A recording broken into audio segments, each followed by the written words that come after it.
Well, hello, this is Jeff Gaudiosi, and you're on misplacedstraws.com, where music comes to life. And my guest today possesses one of the most iconic voices in rock. You know him best from his string of hits with Skid Row, his time on Broadway, on television, his solo career. And he's about to release his sixth solo album on May 10th called Child Within the Man. Please welcome the one and only Sebastian Bach. Welcome, Sebastian. Hello. Is it really my sixth solo album? Well, that's what Wikipedia says. So, Wikipedia is bullshit, man. It's I don't know why anybody even goes there. It's not even accurate at all. The first one was Bring 'Em Back Alive. yep. Uh Angel Down, Mhm. Kicking and Screaming, Give 'Em Hell, Apocalypse Now, and Child Within the Man. Yeah. Well, maybe Wikipedia is right. I just can't believe it's my sixth one. Wow. Okay. Thank you for telling me that. Now, it's your sixth one, but it's your first studio album in 10 years since Give 'Em Hell. And you had a really strong run of great records with Angel Down, Kicking and Screaming, Give 'Em Hell. Now, you've done a lot of touring, but why 10 years between recording? Well, 3 of those years didn't count for any of us. Mhm. Nobody was putting out albums in 2020. So I know that's in my press release, but I always have to remind people that 2020 wasn't the best time to release a new record. Yeah, yeah. so so nothing was happening for a while, but it's a boring. I never try to talk about business in my interviews because I feel like so many of the interviews that I hear musicians do are so boring. They're not funny, they're not entertaining, and I want to use an interview to make somebody laugh and have a smile on their face, not talk about the business. But Yeah. very quickly, I was signed to one record label that turned into another record label, and then that record label turned into this record label. So there was some business stuff that had Mhm. to happen, but you can't have success without a strong team. And I have an incredible team around me with Child Within the Man who have got me back on the radio, which I did not realize was still possible for Mhm. me. And my new video has over 1 million views, and you cannot mess with that. And the fact that 1 million views on the first video and the record's not even out, it's not even out. Like, we got 1 million views and the record's not even out. So, I already feel like this is like a platinum album because Mhm. when people are talking about millions, millions and millions and millions of views, I'm like, what decade is this, Jeff? I What know. is it, 1989 all over again, or what? Well, honestly, I think this record's probably stronger than anything you were have put out back then. I think the writing on it, the playing, you team up with Michael Elvis Basquet, who's produced Alter Bridge and Mammoth. The team you have with you really brought it on this one. Yeah. What was it like working with Elvis? What did he bring to the process? As a musician, for me, I my inspiration for this record was my own vinyl collection. I am a collector of vinyl and I know what I like. I know the decade that I specifically collect is the 70s. I do collect from all decades, but the sound of records in the 70s to me is the best sound. I just maybe that's because I grew up then, as a little kid. That's when I got into music.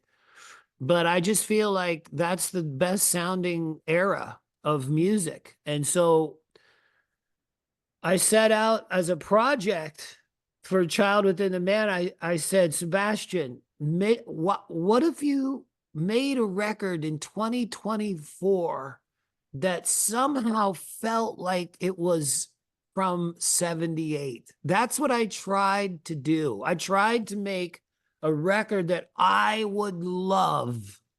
And you talk about Elvis Baskett. He is such a true old school producer. He has his recording console is a 1974 Neve board that Queen recorded albums on. And we all lived in his studio in Orlando, Florida, Studio Barbarossa, for a month.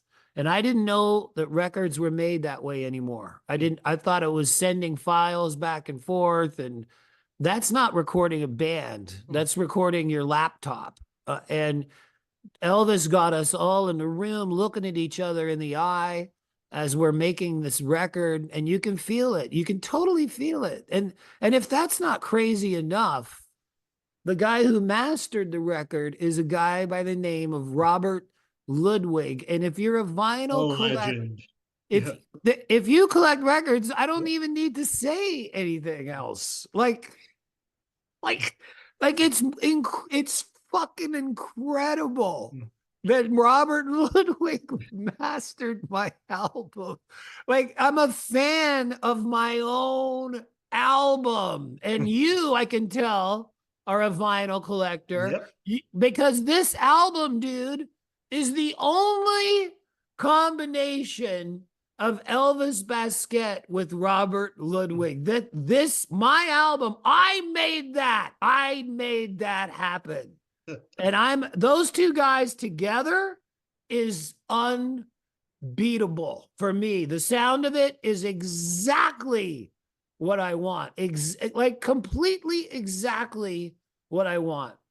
With everything you've done in your career, do you still have that pinch me moment that Robert Ludwig did your record? Does that still resonate with you as a fan? Well, when I go vinyl shopping, which is all the time, when I see his name on a record, I know that record is going to be cherished in my collection. And that record is going to sound like butter, like hot butter on popcorn that I don't know how else to describe. Because for people who don't know, he mastered Led Zeppelin 2, Whole Lot of Love. Like, come on. Yeah. Jimi Hendrix, The Cry of Love, Kiss Alive 1, Steely Dan, the Eagles.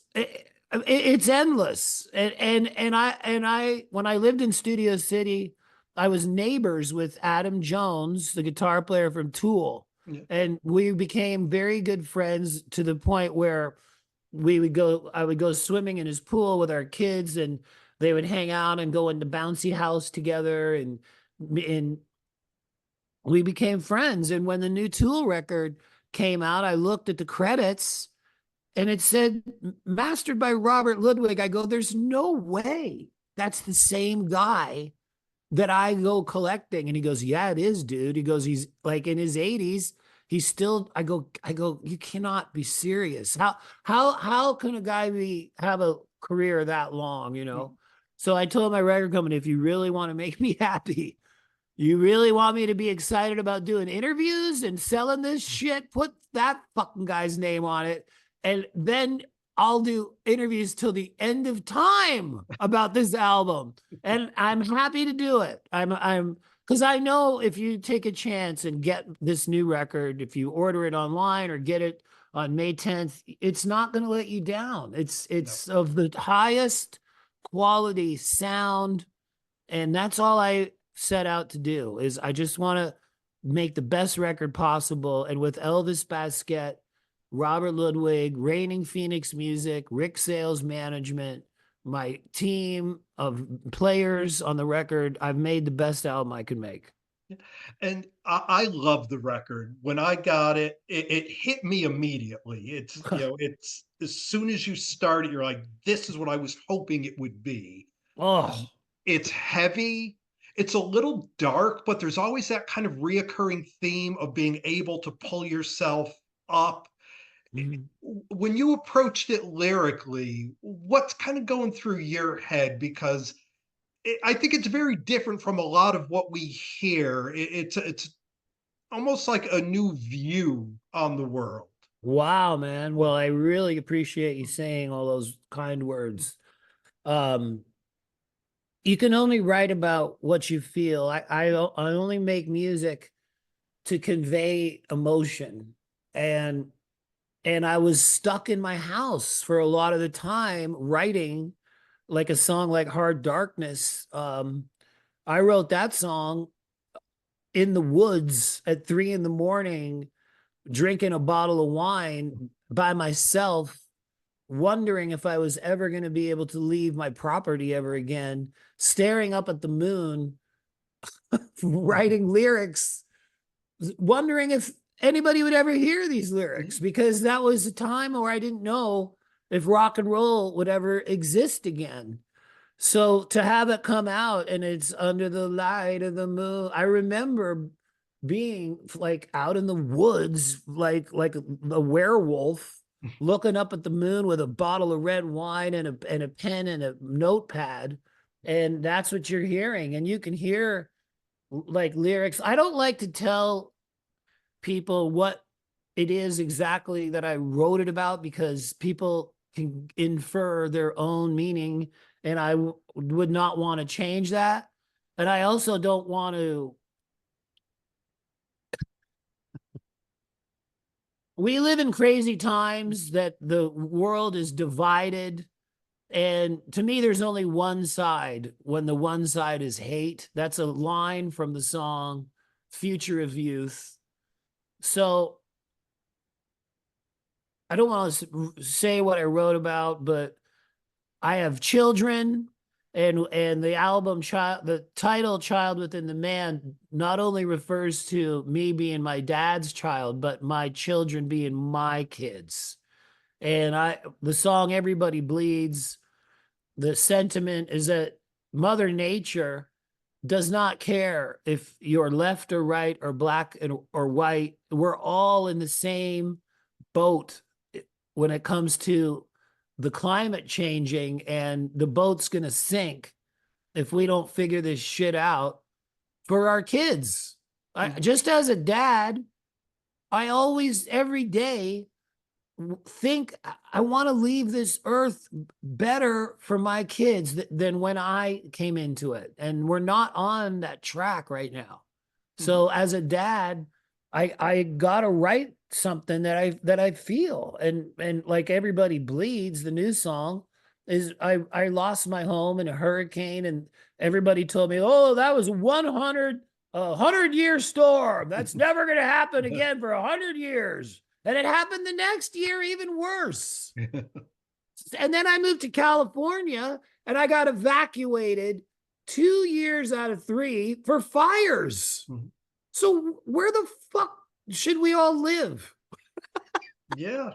Like, so I don't want to get all heavy, but I don't just write about drinking and fucking, and I don't, like, there's other shit to write about, and I want to write about stuff that's important to me.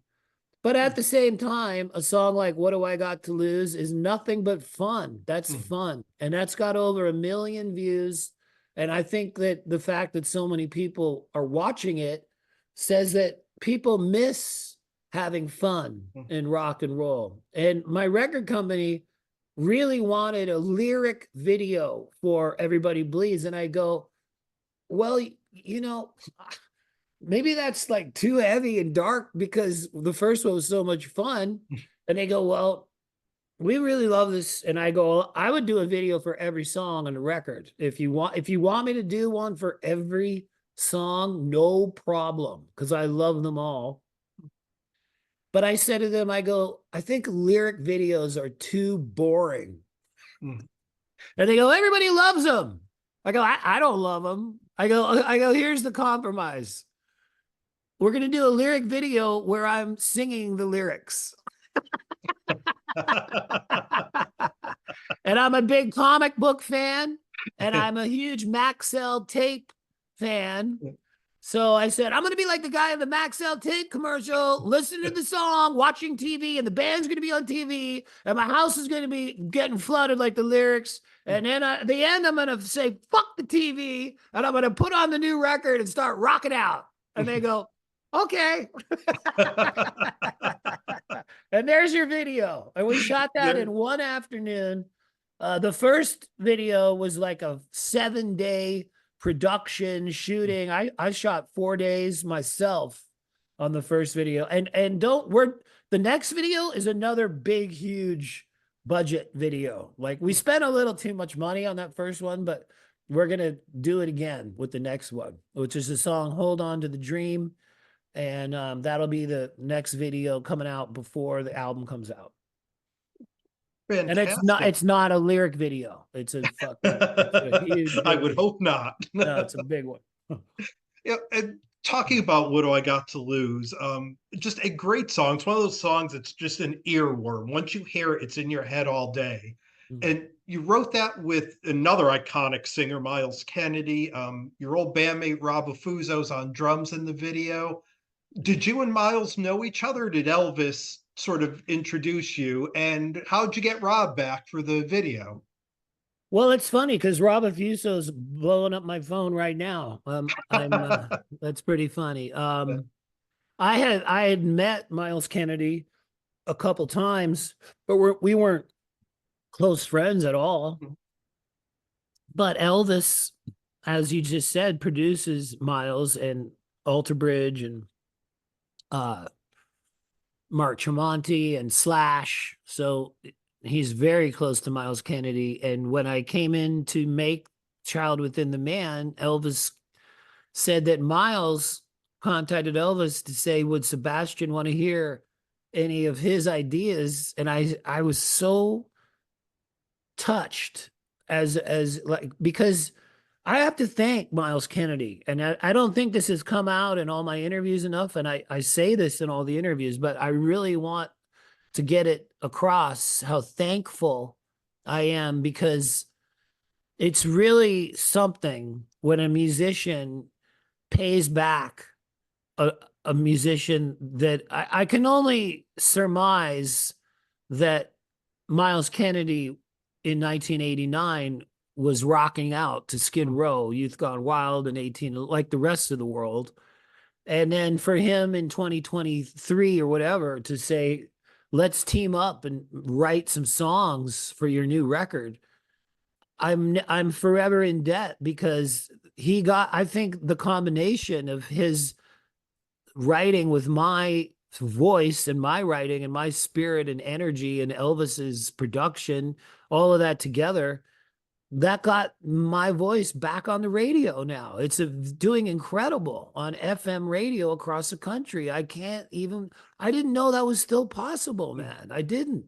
And it is. I don't see any other musician that put out his first album in 89 having a big song on the radio in 2024. If there is one, congratulations, but I can't tell you how glorious that feels. Like, the whole premise and title and concept of this record is that rock and roll makes you feel like a little kid. Rock and roll keeps you young in some weird way, and nothing makes me feel more like young kid than having a hit song on the radio in 2024, like I did when I was 20 with 18 in Life. So it's the same feeling now for me. And I can never thank Miles Kennedy enough for teaming up with me, because the results are 1 million views on the video. It's unreal. Thank you. Thank you very much. And now, kind of along those lines, back in 89, when that first record came out, you guys hit so big all over MTV, all over the radio, the Bon Jovi tour. That kind of success doesn't really happen in 2024, but you still get a million views, you still get a song on the radio. How would you define success for Child Within the Man? It's already successful and it's not even released yet.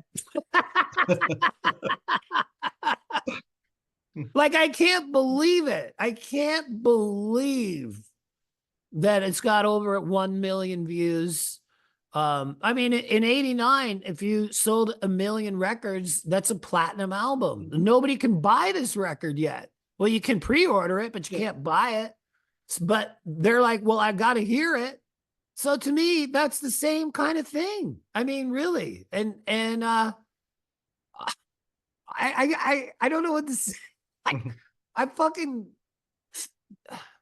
just the fans have shown me that I can be like Willie Nelson or George Strait or Neil Young or Sammy Hagar. I can be like that, dude. I can keep doing this when I'm 70, 80, God willing that I'm still around, but I know how to sing. I know how to warm up my voice to get it to do what you guys want it to do and what I want it to do. There's no difference for my vocals. The only difference is that because everybody's filming everything, I can't run around as much. but it was always like that. It was like that in Skid Row. Like if I'm jumping off the drum riser, it's not going to sound like the record, but there's something to be said for jumping off the drum riser. Like, it's not either or.